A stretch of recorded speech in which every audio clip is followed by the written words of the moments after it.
And welcome back to Illini Drive. I am Jake Hasan, and it is Wednesday. Nathan DeHaan is here. Nathan's here. Alex is here. Tommy is still not here, unfortunately. If you guys have seen Tommy in the past 2 weeks, can you just text into the show or something? We're concerned. We're going to start putting his face on milk cartons or something. It's been a minute. It has been a minute. Just been MIA for a while now. Well, he did text me today, so. So he has the use of his fingers. Currently, he's on the DL. He's on the 15-day DL. So 15 days. That means he'll probably miss the Monday show. Okay, well, you know what? Probably. We're just 10-day DL. We're doing 10-day deal. I like that 10-day. better. Well, 10-day deal would mean he's here today. Or today would be his today. Unless we activate him tomorrow. Yeah, we activate him tomorrow. Yeah, Right. today he's playing left bench. Yep. But the rest of us are here, and we have some stuff to talk about. We have the Illinois game to preview against Maryland this week. Reggie Corbin going home. How do we feel? I was thinking about this as on the walk here.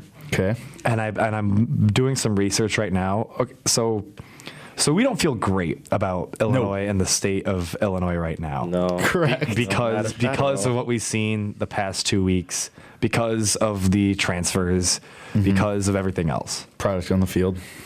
Purdue's the only non-ranked team we've lost to, and we got stomped by them. But still, I think that Purdue beat Ohio State. right, and so then I just looked. Purdue's not ranked yet, but I think that they very well could be after they continue on, because they've been on a roll since the Illinois game. So part of me wants to say, pump the brakes. We still saw a lot of what this team could offer at the beginning of the season, but that's me. That's like optimism, me coming out of the shell of a man that I was after the Purdue game. Because we all knew what was going to happen with Wisconsin. We can't stop the run, and they've got Jonathan Taylor, who's second in the FBS with rushing yards right now. Decent. And pretty good. Yeah, and he wasn't even the only one that was running all over us. Deal gave us a lot to handle as well. Yep. Problem is Maryland's a rushing team. Correct. Maryland averages 110 yards through the air, which is miserable. Right. 219.9 yards on the ground. It's tied for 25th in the FBS right now. Yeah. They have Ty Johnson. He's the 95th rusher in the entire country. Senior running back. He's got 400 yards on 58 carries. So, he's averaging like 8 yards to carry. Something like that. It's Not a good look for us. it certainly does not lend a lot of confidence. And I know we talked to Eli on Monday, and he Shout brought out up Eli. how he was talking to a lot of the defensive guys in the front seven, and about how they realized their shortcomings so far this season, and how they just really need to turn that around. And I know that that we can see more out of these guys. I feel like we haven't been talking about Bobby Roundtree at all, and I feel like he came in as sort of a bright spot on this Illinois defense. There's a lot that I need to see in this Maryland game for me to get back on the Illinois train. Because we were optimists. We drank the Kool-Aid. We said bowl team after the Rutgers game. Even during the USF and Penn State losses, we still saw wins on the schedule. This was a game that we said would be very tough. This Maryland team did beat Texas to start off the season. They are formidable. Again, they can run all over teams, and that seems to be our biggest weakness. After this, we get home against Minnesota, at Nebraska, home against number 18 Iowa, and at Northwestern. And I think that if you don't put up a fight in this Maryland game, then I have to say I'm out. I have to Shark Tank it, and for that reason I'm out. Yeah, Wow, such a turn of events. I know. It's tough because you do have Maryland, and they're a good team. They've been playing well. And they have this running back who's in the top 100 in the country. He's averaging over 7.5 yards a carry, almost 8 yards a carry. And Maryland has this good rushing attack. Meanwhile, Illinois is allowing almost 250 yards a game on the ground. They're one of the worst defenses in the entire country. Out of 129 teams, Illinois is 116. So it's just they're not taking care of things. They're not addressing these weaknesses. They have weaknesses everywhere, but that's something that they're going to have to really focus on Saturday, because it's going to be like Wisconsin. You have to work on trying to at least slow down Maryland's run attack, because that's the only way you're going to stay in the game. We just have to stack the box pretty much every play and make them throw, because Kasem Hill is he's been doing all right. He's 61 completions, 118 attempts. That's a 51% completion percentage. It's not amazing. 701 yards. Again, it's not amazing. 6 touchdowns, 3 interceptions. He's got a QBR of under 40. So if we can capitalize on just making them throw the ball on us, seeing what Kasem Hill can do, then that's the only. I really believe that's the only way that we even compete and stick with this team. That being said, we made Hornibrook look like a 4-star quarterback against us when we talked about how that was their big weakness, is that they couldn't really throw the ball on teams. And obviously the rushing attack, put us in the dirt, but he still threw for 3 touchdowns. He still had, over 200 yards. Yeah. There's a lot that we need to see out of our defense, because, we know our offense. We still have a rushing attack, number 23 in the country. We obviously Reggie Corbin, Mike Epstein when Reggie Corbin needs a break. I think we've committed to MJ Rivers at this point. And for that reason, I think that passing offense gets better. I think it makes us a little bit more predictable, obviously, because it takes away A.J. Bush's legs and takes them off the field, and rather you get a true freshman quarterback that's not quite as confident in himself as a 5th-year grad transfer. So we'll see. MJ Rivers has played well enough that I think he has confidence in himself. And, even when we talk to him, he seems pretty confident in himself and his own abilities. I think he's going out there with the mentality that he can make something happen. But to your point about Hill and Hornibrook did throw 2 interceptions in that game. So, this defense, as long as they can capitalize on the mistakes, and even Hornibrook, one of those touchdowns, remember, was Marquez fell down and it was just wide open. It was just an unfortunate play. Fair. So I think if Illinois can make Hill make mistakes and then capitalize on them, then they have a chance to be in this game. But that's something they didn't do in the Wisconsin game. They didn't generate the points off those turnovers. So whether they gave the ball right back or they ended up punting, whatever it may be. So I think Maryland's beatable, but you have to address the run first. But I'm really excited to see Rivers start. I'm really excited to see how the offense changes, because I think we can all agree that when Rivers is in the game, the playbook's more open and the offense is more diverse than with A.J. Bush. Because A.J. Bush, you're counting on him to make plays with his legs. Whereas with MJ, you can count on him to hit his receivers and make plays down the field instead. I think that MJ Rivers is our option, is our one and only quarterback, I think, at this point, because I think we have to give up the idea that A.J. Bush was going to come in here and be the quarterback that we raved about him after week 1. Mm-hmm. And I think that we need to understand this is about the future, and that this season we might not get to the optimistic 6-7 wins that we were talking about after 2 weeks and after 5 weeks. But, I think that that's kind of okay at this point. We're all juniors in here. We got one more year. One more. And if MJ Rivers can develop and become, a long-term quarterback, a 4-year quarterback for Illinois, then that finally gives us a quarterback that we've been searching for so long. Reggie Corbin's got a few more years in him. So we have promise on this team, granted that none of them transfer, because we've seen bright spots that we looked forward to watching them develop here in Champaign that now have decided that they'd rather continue that somewhere else. So I think this Maryland game is very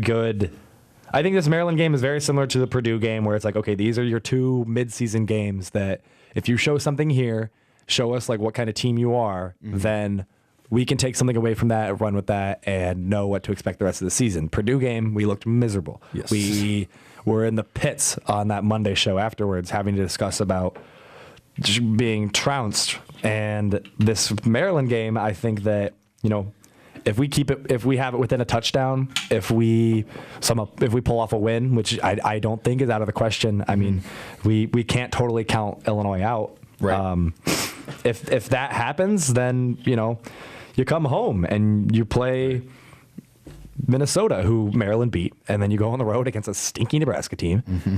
And so just right there, you might turn negative into positive.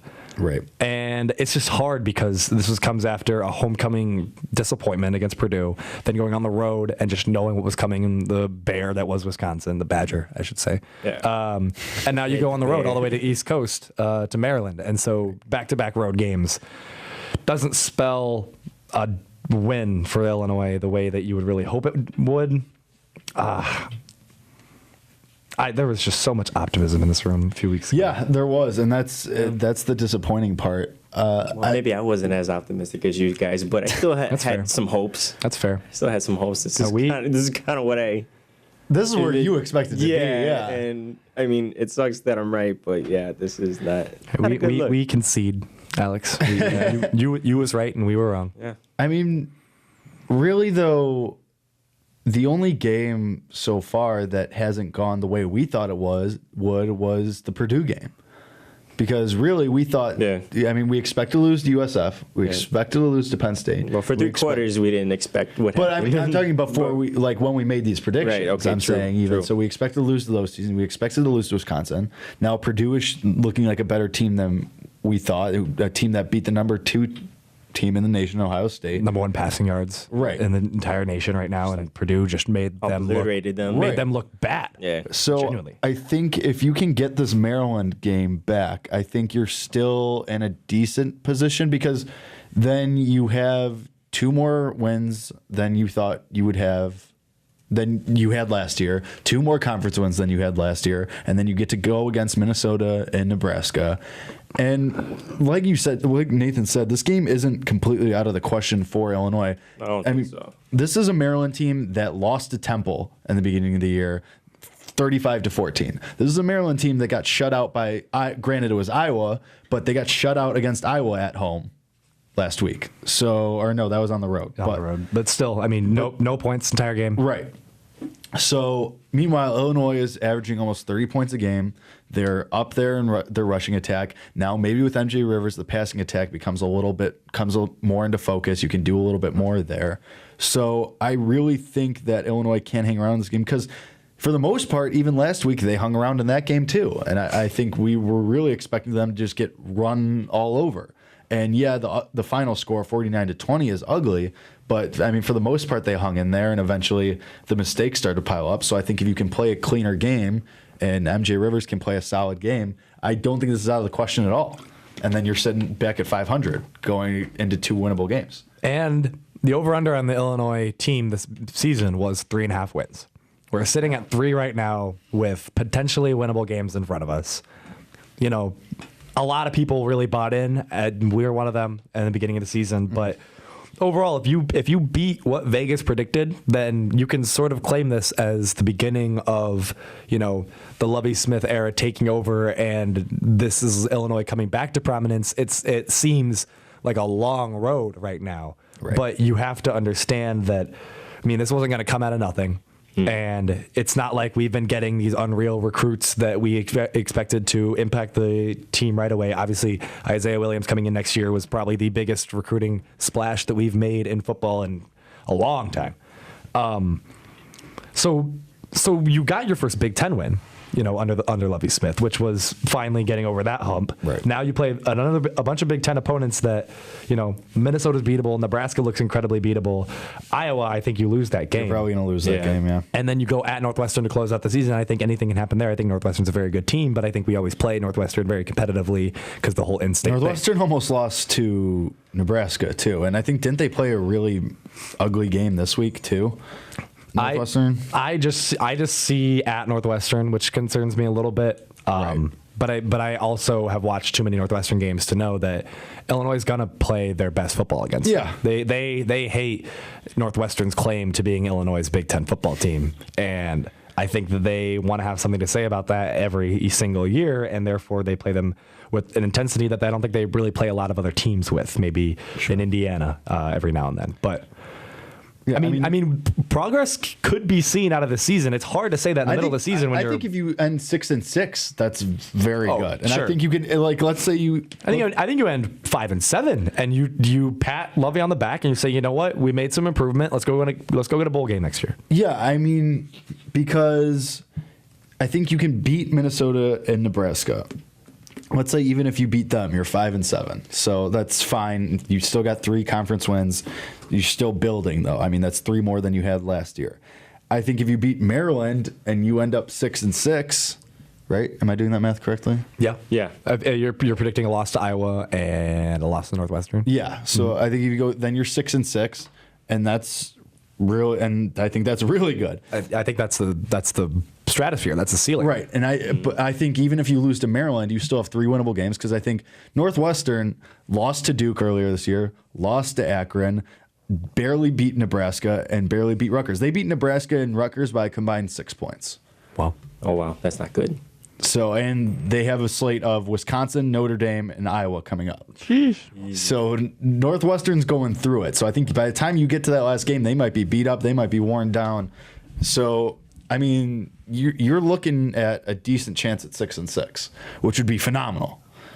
Because that's 4 conference wins. That's 500. That's a lot. I mean, How quickly our optimism came back. we're talking ourselves into it. I mean, Jake had to break it down. I'm and now talking it's, myself into it now. But I think I don't know. I could see it. I'm just not.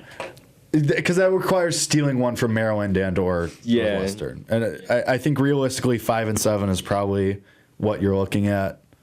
But I think that's why this Maryland game is so crucial, because if you win this Maryland game, all of a sudden Minnesota, Nebraska, and Northwestern are teams that you think you can beat. Right. All of a sudden, that's 7-5, and that's ridiculous. I'm just saying. But you're right. I'm saying this for frame of reference. You lose this Maryland game, but you make it competitive. You keep it close. You see some improvement out of the passing attack and the rush defense. Right. Then you go into the 3 of the 4 games that we believe are winnable and say, you know what, like screw it, like why not? And then if you beat Maryland, like I said, 7-5, right? That we all agree on 7-5. So I think that it hurts to look at schedules and just go, oh, we can beat them, we can beat them, because that's what we did earlier. And exactly. Look what happened. And then Purdue dubbed us by 39. How many wins did we all say at the beginning of the season? I think At the beginning of the season, Yeah, and I'm just curious. Oh, I don't have it written down. You don't have it written Doc. I have our Bears season predictions, but I don't have our Illinois. I think I said 5. because You said 5? I think I said I thought I said 5. I think I said 4 or 5. I Okay. definitely didn't say more than that. Okay, I thought you said more. I think I was around 6. I might have said 7, but I think Tommy was the big optimist. yeah, I think I probably said 5 or 6. But I could also see that I might have said 7, because it was. I definitely didn't think this team was a bowl team. And I definitely think that we look at what we've seen through 7 games and we agree that this isn't a bowl team. No. But things can change. Yeah, I mean, if you go 7-5, then maybe you sneak into one. But No, 6-6 is still the threshold. Isn't right, it? yeah, but 7-5, I think that's 7-5, you might be playing, that should be a bowl. close, after Christmas. A no-name bowl game, but still a bowl game. 6-6 will play in the Oak Park, yeah, Oak Park Holiday Bowl or whatever it is. whatever they named it. Yeah, I mean, this team. Or if we win out, we play New Year's win out. 6. You went out at 9-4 or 8-4. All right, not New Year's 6, but But I mean, looking ahead just at this Maryland game, this could be a steal. I mean, if you steal this game, I think that flips the script on your season. I think you look at a revitalized team, and obviously they're going to say, "Oh, we expect to win every game. We expect to hang with everybody. We expect to give everyone a competitive game." But you haven't really the last 2 weeks. So, like you said, even if it's within a touchdown, I think that's good progress going into the next 2 games. You steal a win, I mean, that flips your whole season around, because you're back at 500 and you're looking into a nice little stretch here coming up. Illinois is 18.5-point underdogs. Do we feel like that's almost too much? I mean, because we've watched this team go through 3 quarters and then all of a sudden manage to not cover the Right, I spread. think it's just judging off the past couple games where it's just been, especially that Purdue game. I don't think it's too much, because Maryland has shown that they can score the ball, and that, I mean, because obviously with their rushing attack, they have a decent game there. Seems about right. Right. I mean, they hung 34 on, granted it was Rutgers, but then they put 21 on Michigan, 42 on Minnesota, They put 34 up on Texas, who's now number 6. And granted, Texas wasn't ranked that highly at the time, but still, I think they're like 23. Same team. What scares me is I look at this. I look at the defensive comparison, and Illinois allows 510.4 yards a game. Not good. Maryland allows 315.6, 175.3 through the air, 140.3 through the ground. Yeah, which is still a decent amount of yards that they give up. It's just the gap comparison. there. Yeah, the gap is huge. It's like more than anything, it's just like the defense honestly needs a win. I think. Right. I mean, obviously the team could use a win, but just the defense itself. Yeah, if we could hold them under 30. Yeah. And just say, we can stop offenses that can score. Mm-hmm. That'd be huge. And then also, honestly, that's probably what I would look at in the case that we don't win. Does this defense show up? Because if not, then I don't know. I just kind of worry a little bit. The only conference opponent that Illinois has held under 40 points is Rutgers. Blech. They have 63 at Penn State, 46 to Purdue, 49 to Wisconsin, and so it's this defense. Yeah, they need to show up. And it feels like they were playing decently because I think we expected them to give up more than 25 to South Florida, and then they were playing well against Penn State. They were keeping them at least 24 through 3 quarters. Yeah, we were in that game. Right, Illinois defense was keeping them in the game, and then it feels like ever since then, it feels like the defense hasn't had it. Yeah. So that's going to be interesting because they looked good against Rutgers, but again, that's Rutgers. Right. So then you give up 46 to Purdue and 49 to Wisconsin. So yeah, you're right, Alex. The defense definitely needs a win. They need to show up. The defensive line needs to show up, but also that depends on health. I mean, is Tony Adams going to play? Or your injured linebackers going to play? How is the secondary looking? So that's a huge factor in that. But I think 18 is a little high. Let me rephrase that. I don't think 18 is a little high. I think it's about right where it should be. I think it'll be closer than that was what I mean. Okay. I think. Okay. I feel that. Let's do score. So we'll do our score predictions to end out the segment. I'll say this is a 28-24 Maryland win. I have 42-24 Maryland. Okay. 35-21 Maryland. All right. Much optimism in this room. I think this is the first time we've all picked a loss in quite some time. Well, obviously we picked a loss in Wisconsin and Penn State and South Florida, but we definthly didn't for Purdue. Definitely, I remember we didn't. And then Eli came in here and he was like, "What?" In his little voice, "What are you guys talking about? Like, they're one of the best three teams in the nation." What? Yeah, that was not good, but. I just feel like Illinois is due for one of those games where, because they don't want what happened last year to happen this year, where they get kicked in the teeth and then everything spirals out of control. So I think they could at least keep it decently close, within a score. God, I hope so. Within a touchdown. But that will do it for our first segment. We're going to take a quick break. When we come back, a variety of other things to talk about. A quick update on Illinois soccer's position, how they're looking going in the Big Ten, and the World Series started. That's the big one that we got to talk about because we didn't get to it on Monday. But we will talk about that, what happened in Game 1. Game 2 is tonight. We will talk about that and more when we come back after this break.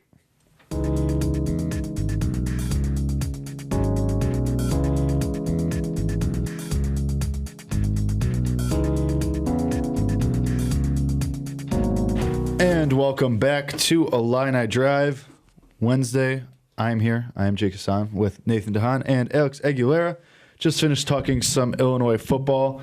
And now we're going to do a little quick update on Illinois soccer. You heard us talk about them on Monday. They're going into the Big Ten tournament. They were unseeded at the time because those had yet to be released. But now we have learned that Illinois soccer is going in as the 5th-ranked team in the Big Ten tournament. They'll be playing the 4th-ranked team, Wisconsin. Don't know why it took me so long to say that. And they'll be playing in Madison.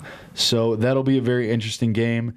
Illinois did play Wisconsin earlier this season in September when Wisconsin was ranked number 22, and that was a double overtime game that Illinois lost 1-0. So it'll be very interesting to see them go up. Obviously, a huge improvement from last year when they only won, I think it was 5 games all season last year. Ended this season 11-7. So really, yes, they won 5 games last year.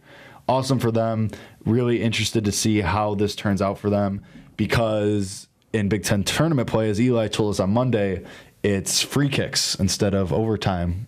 So once you get through that, it's instead of actual play, it's just free kicks. Yeah, well, penalty. Okay, but no, it's just they're not technically penalty kicks, right? Yeah, they're still called penalty kicks. Yeah, free kick is Not a huge soccer guy. okay. Anyway, It's all right. Sorry, Me and Alex will hold it down.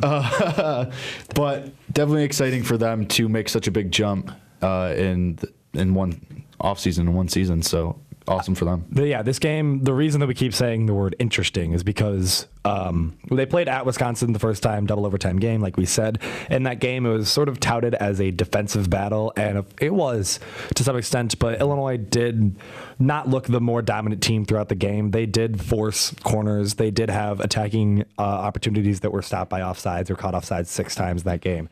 But Wisconsin had 14 shots, 6 on goal. Cunningham was unreal in the goal, having 5 saves, really an MVP of that game. Unfortunately, gets beat far post at the very end of the second overtime, and it is what it is. We go on to talk about a loss rather than a win.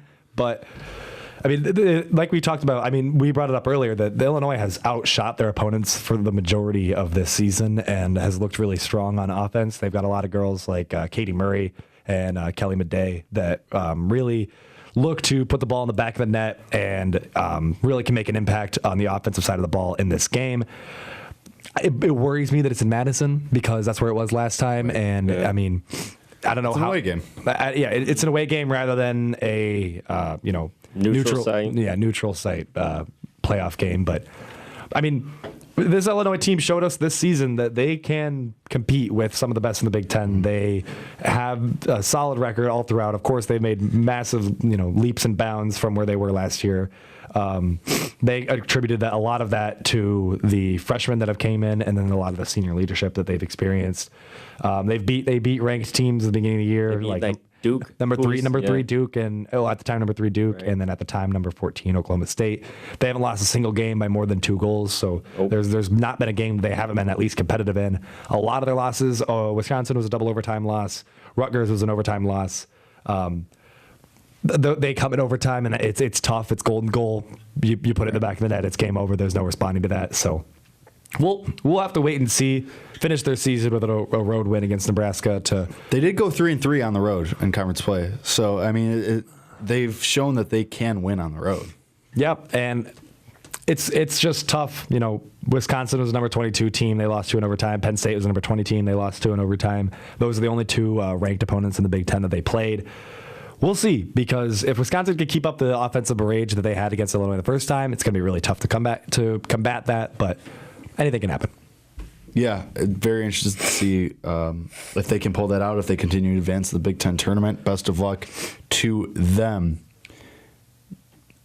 I don't really know how to segue this. I wasn't sure what I was going to do there, but just kind of waiting. But yeah, volleyball's up to number 6. We talked about that. I think their next game at home is next week against. I'm not sure who that's against. It's on Halloween though, and they're having a promotional. If you wear a costume there, you get them for free. So decent. So pack Huff there. Pack Huff. Yeah, definitely do that because they're the best team on campus. We've said that over and over and over and over again. So definitely do it. Oh, they have one more game tonight against Maryland before they go on the road, and they'll be back on Halloween. Is it Halloween? I thought they were it's not gone on the schedule. Thought they were gone for a while today. But I think they go on the road for about a week and a half. I thought. I could be wrong. No, yeah, because in the schedule, I don't know. We'll tell the Tuesday Thursday crew to mop up our mistakes tomorrow. Mess that we just caused. Yeah, they do play today though. We know that. Yeah, we do know that. PR nightmare right here. But that's fine. Moving on to the World Series. Game 1 was yesterday. Boston Red Sox take it 8-4 off a pinch hit 3-run homer by Eduardo Nunez in the 7th inning. I was expecting that, but it was not the pitching matchup I thought it would be. Sale only lasts 4 innings. He gives up 3. Struck out 7 in 4 innings, though. That's pretty impressive. and Kershaw also only goes 4, gave up 5. He walked 3. That was not Kershaw's best performance, even though he pitched really well in the championship series. A little disappointing to see him kind of revert back to that playoff Kershaw that everyone expects to fail. But I think we're in for another really good game, because it was a really good game going into that 7th, and then Nunez just puts them on top. Opened it up because it was a 5-4 game, and then this pinch hitter comes up and pretty much seals it for him. There was no runs scored past that. Craig Kimbrell looked great. He had some issues with control prior to that, but it looks like that he has fixed whatever issue was. Some speculation that he was tipping his pitches. What do you guys think about last night? I think I said this to you in our class today. I was like, so Red Sox in 5, right? Because I look at this Red Sox lineup, and I know the Dodgers didn't have Bellinger to start the game. He's not playing tonight either, and he's not starting at least. That's what surprises me, is that I feel like this Dodgers team, they go into a hitters friendly ballpark, and I'm surprised that they rest some of their better hitters or proven hitters. I understand that Bellinger's young and this is his first World Series, but this is all the Dodgers' first World Series. I mean, they haven't been here since last year. I was like, first World Series. They haven't been here in 365 days, folks. Right. Folks, get this. It's been a while. It's been 365 days, 52 weeks. A long time. Well, it's been this long. It's been a long time since they've been this cold. They looked cold. Everybody looked cold. Yeah. It was. And I have a question. Do you think that plays a huge factor in Boston's home field advantage? To an extent, I think. Like not a lot, but a little bit though. Like, of course, Dodgers play half their games in sunny Los Angeles, and they play in the NL West, where they go to San Diego and they play indoors in Colorado. No, they don't. In Arizona, they do. In Arizona, they play. But Colorado's pretty mild all year. Sure. I'm slipping a little bit on this segment. Okay. San Francisco.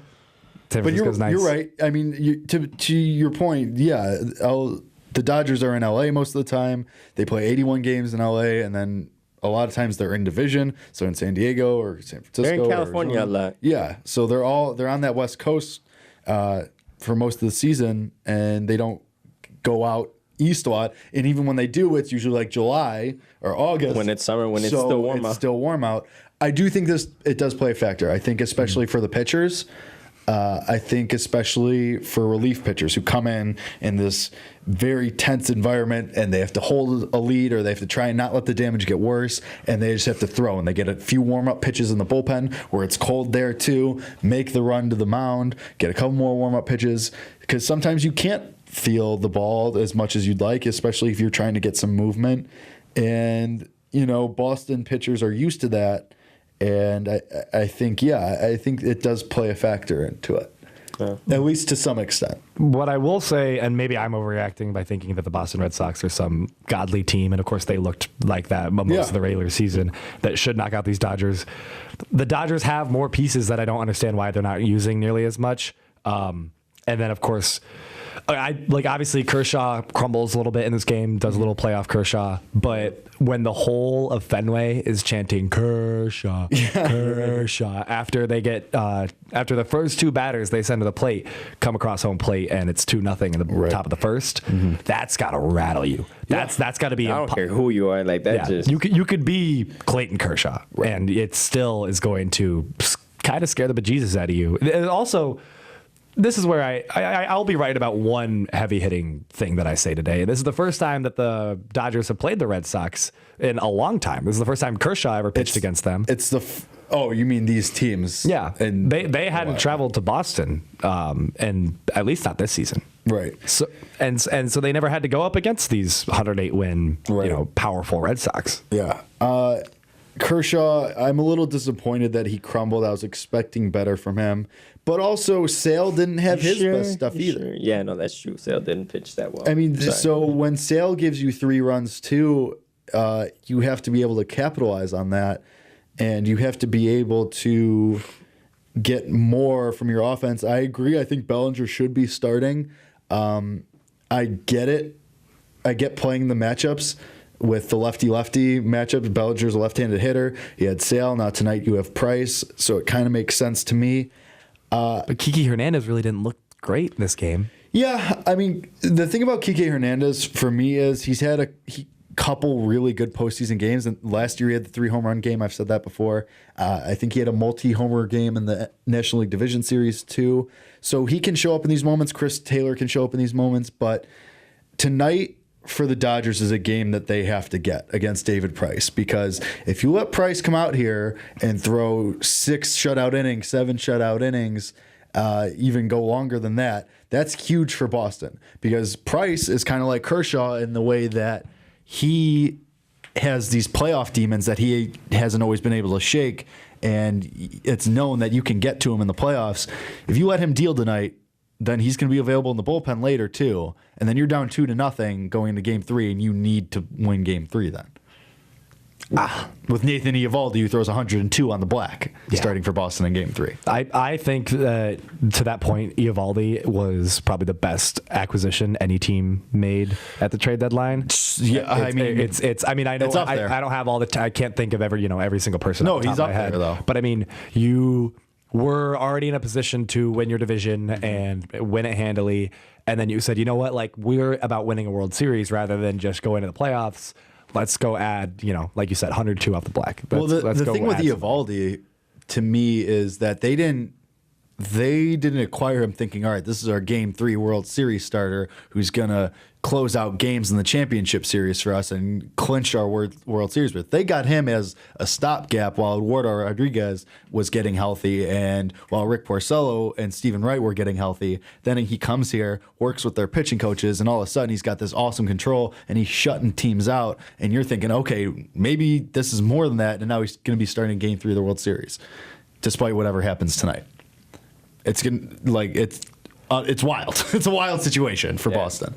But LA can certainly take this game. They could certainly make something happen even when they go back to their home ballpark and the conditions favor them better and they're more familiar. But I wouldn't be surprised if we saw a classic Justin Turner moment tonight, or even if Manny Machado. Both of them looked great last night. Yeah. And Turner's got like a over 333 batting average against Price in his career. So yeah, he hits Price well. Machado had a decent game. Yeah.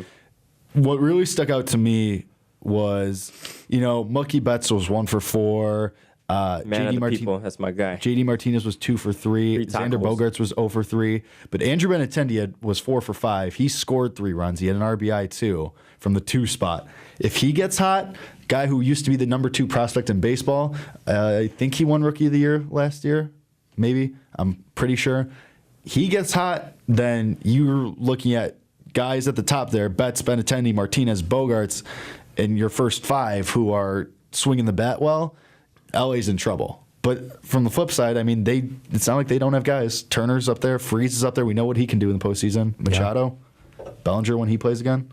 I love the saying that it's not a series until somebody wins an away game, because I think that's so true. I think that the Red Sox, I think both teams have a very split chance of winning this game tonight, because with Ryu on the mound for the Dodgers, he had a 1.73 ERA this season. He has looked very good, and he doesn't necessarily have the long postseason yips that the Kershaw has, and so maybe he can go and a little bit deeper than Kershaw does. Roberts doesn't have to go into their bullpen quite as early. But I think the one thing that is promising that you see from both teams are hitting the ball well. I mean, 4-8, that's a plenty high-scoring baseball game. Kemp shows that you can hit it over the green monster. Munoz does too. I think that, it just comes down to who. I think it's a pitching battle every single time, because both of these offenses are so prolific. Yeah. It's Ryu and Price for Game 2. Ryu and Price. But Ryu got hit around in his last start against the Brewers. He only lasted 3 innings and gave up 5 earned runs. And in his start before that against the Brewers, he only went 4 1/3. Granted, he only gave up 2 that time, but they need him to bounce back and show that he can turn this around for them, because, like I said, you go down 2-0 going back home, then you're going to be in a bad spot. But, yeah, I mean, we said on Monday, I'm still picking Boston in 7. Yeah. In 7? Are we going to say... I think it still does go 7. I say 6 now, I think. Were you on 7 before I this was game? on 7. I'm feeling 6 now. Well, just based off of game 1, I am saying 6. But I think if the Dodgers do steal game 2, then I could easily see it going 7, though. Yeah, I mean it's At the least 6. There's no way. so? I do not see the series going 4 or 5 at all. I mean, but I could very easily see tonight going Red Sox, then splitting the series in LA, and then having Can't split because it's 3 games. fair. Yeah. All right, I'll take Math is hard. I'll take Boston in 6. I hate how they switch up the order on me like that. NBA Finals still like that too. It's dumb. I'm not sure. I'll go on record to say it's dumb. But, I mean, remember that the Brewers won game 1 in their series, and then in game 2, LA came out and kicked them in the teeth, and they won 4-3 with that Justin Turner homer in the 8th. Dodgers go on to win in 7. So this series could turn quickly because anything could happen here. Call me a bitter Cubs fan, but I think this Boston Red Sox team is marginally better than the Milwaukee Brewers.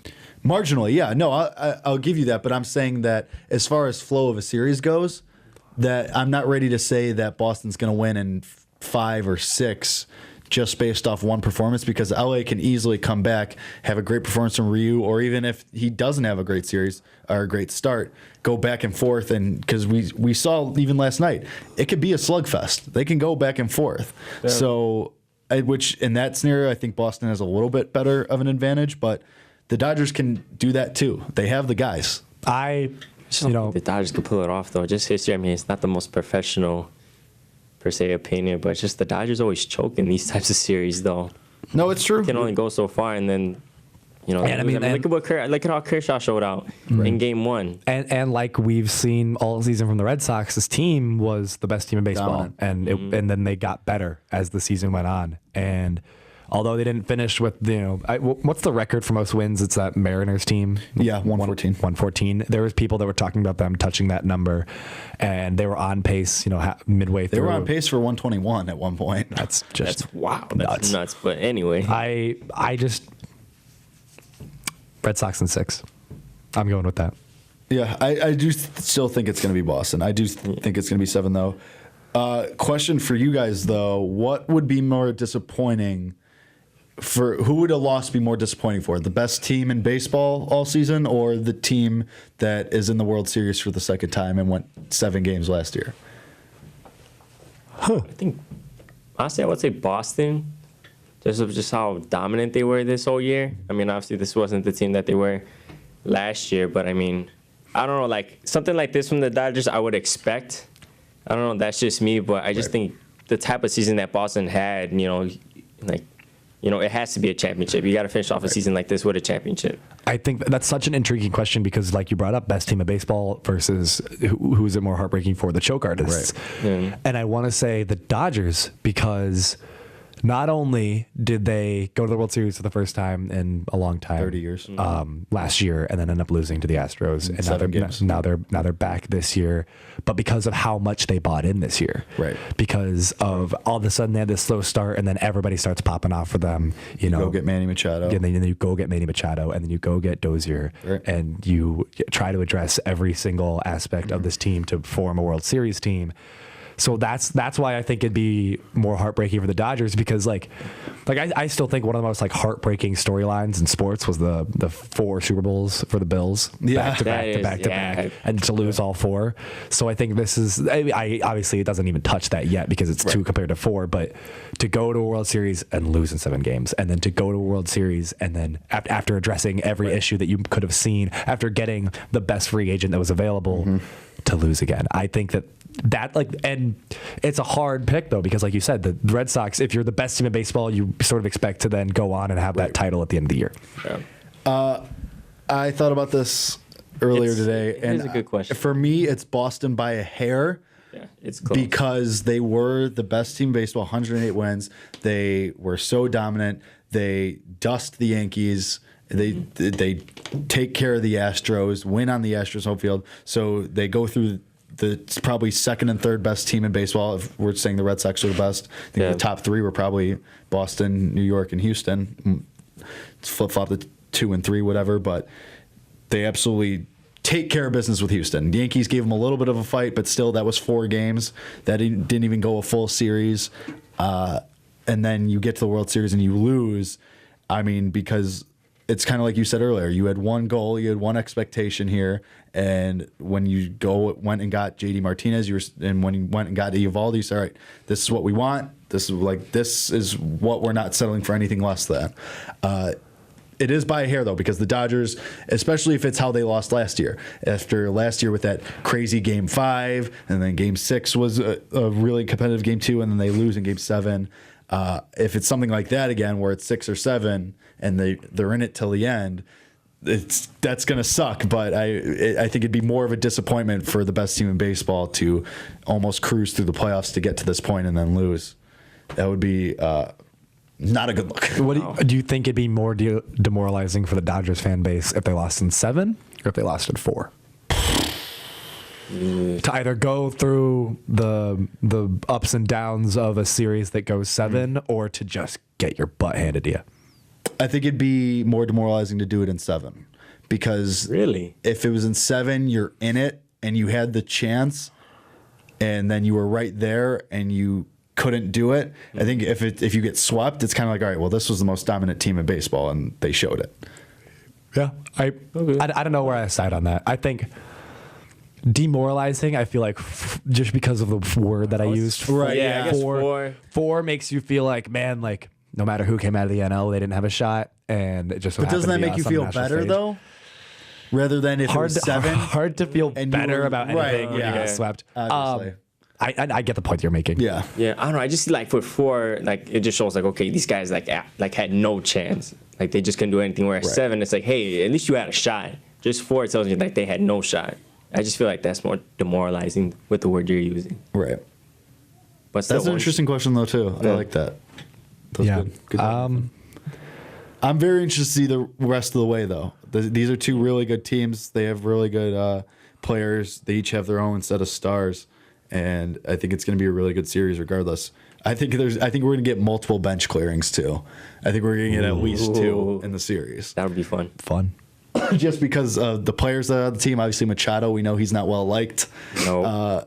So I think, man, I like him, and it's just you want to like him, but he pulls some stuff that you don't like. Makes it really hard for me to like him. Love him as a ball player, but man, dude, it's just you can get a little. I remember I started on the trend of not necessarily being the biggest fan of Manny Machado when he said like I ain't going to a team that's not playing me at short. Like he just said like even though you are an established third baseman, and you've obviously had games at both spots, but you had more games at third. Right. And you honestly just, like and you were like honestly short. Yeah. That to me felt a little bit like me over the team, and I will always have a soft spot for guys that are team over me. But I think that's kind of everyone in some sense, unless it's like your favorite player. But yeah, I want to like him. I want to like him a lot. I liked him a lot when he was coming up in the Orioles franchise. Yeah. When the Orioles had like those random like 2 or 3 really solid years when he was winning. Early 2000s. Yeah. No. It was more like early 2000s. Yeah, it was more like 2000. Well, when Manny came up, it was because this is 2018 and rookie deals are usually 6 years. So yeah, he came up in 2012, I think. Right, so early 2000s. Early 2010s. Early 2010s. Yeah, early 2000s. I'm like, dude, we're talking almost. That's on me. 2 Never decades. mind. Okay, my bad. No, I meant early 2010s. All right. So you guys are talking about how you've kind of soured on Manny Machado, how you want to like him, but he's kind of like got this. I still kind of like little shady attitude. So would you be happy if the Cubs signed him this offseason? Oh, I love it. You would? I actually would love it. Would you get a Machado jersey? I might, yeah. That's kind of baller. I would honestly have a Machado jersey. I don't think it happens. Yeah. Like if we don't get Bryce, like I would love to get Machado. I think Baez are short though. Yeah, but I mean, hey, you get Machado, you put him at short, Javier second. Like I'm cool with that. I just don't want Anderson Russell. I mean, you'd have the best defense in maybe MLB history. But. Yeah, you'd have that infield to go along with the stack. It's just wild. It's good. Right. It's good to be us. I'd be fine with Machado. Right. To be honest, I'd love it. But Bryce.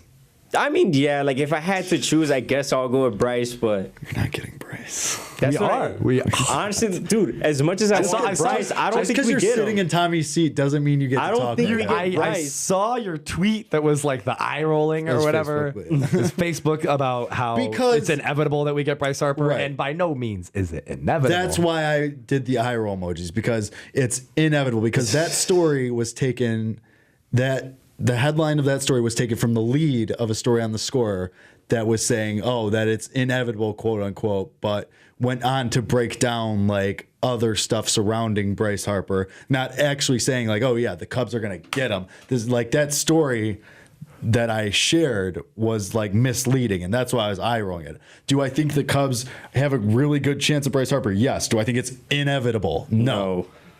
And I'm a Cubs fan. As much as I want Bryce Harper, I don't think it's inevitable that we get the man, though. Dude, it's gonna happen though. It's gonna happen. It's 50, for me, it's 50-50. You're speaking it, trying to speak it into existence. That's fine. I'm in Tommy's share, like you said. I get to Like, be. I I get to be wouldn't- slightly irrational about the Cubs right now. Like, I would- Should I talk about Notre Dame too? And the promised I don't land. care about that. You can say whatever you want about Notre Like, Dame. I'd be that's fine. bummed if we didn't get Harper, but I wouldn't be surprised at the same time. Yeah. Yeah. That's just me. I won't speak it into existence 'Cause that he's we going- get Harper. He's not. He's not going Cardinals. Literally a 0% chance. He's he goes not to the going Cardinals. Can I get something off my chest? Sure. All right. So I'm in a fantasy football league, Okay. and I am 1-6. Okay. I did the math the other day. I average 133.1 points a week. Okay. I have Patrick Mahomes and Saquon Barkley on my team. Nice. And I have just had having teams absolutely go off against me. I've had weeks where the guy dropped 190. I've had 3 weeks where the guy dropped 173. My worst week was 120, and that's the week I won. I am livid. And then I made a trade. I was like, okay, like I need to do something. I went and got Marshawn Lynch and Cooper Kupp. And now Marshawn Lynch is on IR. And now Marshawn Lynch is on IR, and Cooper Kupp is questionable week to week after his injury in week Is this a 6. PPR league? Yes. Okay, so Cup makes sense then. All right. And I am just drowning right now because the loser has to do stand-up comedy. Not only was there a buy-in, but the loser has to do stand-up. I don't know where, probably a downtown bar or there's a Canopy Club. There's open mic at Canopy Club. Yeah. And, Oh, boy. If you lose, please let me know. I will I would absolutely love to go go to to that. that. And I have the most points against it. It's not even close. It's like 90 points until the next guy. And I'm just mad because I also, you remember Peter that was on the show? Yes. A little bit of an irrational guy when it comes to sports, and he loves his opinions and not really anybody else's opinions. He just chirps me every week because he's number one in the league and he's got the least points against, and it just reminds me of the unfairness that is fantasy football every week, because he was the one that dropped the 173 against me, and then he immediately texted me afterwards being like, so what about your fantasy team, huh? At that point I was like 1-3. Like at that point I wasn't Cocky. doing well. Cocky. At this point I am suffocating. Luckily I picked up Nick Chubb in both my leagues as soon as I saw the Carlos Hyde trade, but like, I got to that as well. what's the unluckiest thing that has happened to you guys? Ever or in fantasy football? Well, fantasy football is in sports, or in terms of your journalistic career. Or I'm not trying to get some sob story about the time that you broke both your arms and something like that. No. That's a good one. I know what the luckiest fantasy story that I have is that I was in a league. I think it was like the first year I played fantasy football. I was like a freshman in high school, and someone offered me. It was when Julio Jones was a rookie. It was his rookie year. Someone offered me Julio Jones and Maurice Jones-Drew for LaShawn McCoy. And my team was like, so I was like, all right, 2 players for one. Like these guys, like they could do pretty well. So I did the trade, and I remember on the message board, as soon as the trade went through, this guy was like, oh, I just fleeced this guy. That was the year that Maurice Jones-Drew ran for over 2,000 yards, and Julio Jones turned into Julio Jones. Sure. So it turned out pretty okay for me. That was a lucky story for me. Okay, I got one. Okay, so when I did fantasy baseball one year. That's tough. Those are but it's a what is grind. it? I I've picked, never touched fantasy baseball. Don't. I did it once. It's tough, but the one year that I did it, well, it's both lucky and unlucky. So I did the draft, and I did like the first 5 picks, but then I had to go to bed because I had school the next day, so I had to do auto draft. And I was like, great. Like by the end of the season, 2 of my pitchers, I think it was the year Matt Cain had a perfect game. He was on my fantasy team, and then I had another pitcher that pitched a no-hitter. and I was like the best team like throughout the whole league, and I didn't even like pick my team like basically. But then I lost in the championship to my brother by like 2 points. Ooh, tough. So yeah, it was rough. I was happy because I was like, man, I barely picked this team, and I had like the best team all year, and then losing the championship. The one time I've had to be auto drafted, I was like coming home from a high school soccer game, and my draft had started, and I was like on my phone, but it just like wasn't going through no matter how hard I tried. And I had the number 1 overall pick, so it was what it was, and it was the year that Adrian Peterson started his downfall. Like when he was the most sure number 1 pick ever. And then it was like the first year that like that whole thing started. And I think I finally got to my computer around like pick 3, and by that point, like, you know, my team was what it was. They picked the best player available, and you can't always be mad at it. But like, I definitely wouldn't have picked those guys. Right. Yeah. Auto draft is the devil. Last year, I was in the fantasy football championship, and I lost by like 5 points. And I would have won if I had not had Stephon Diggs on my bench over, who did I play over him?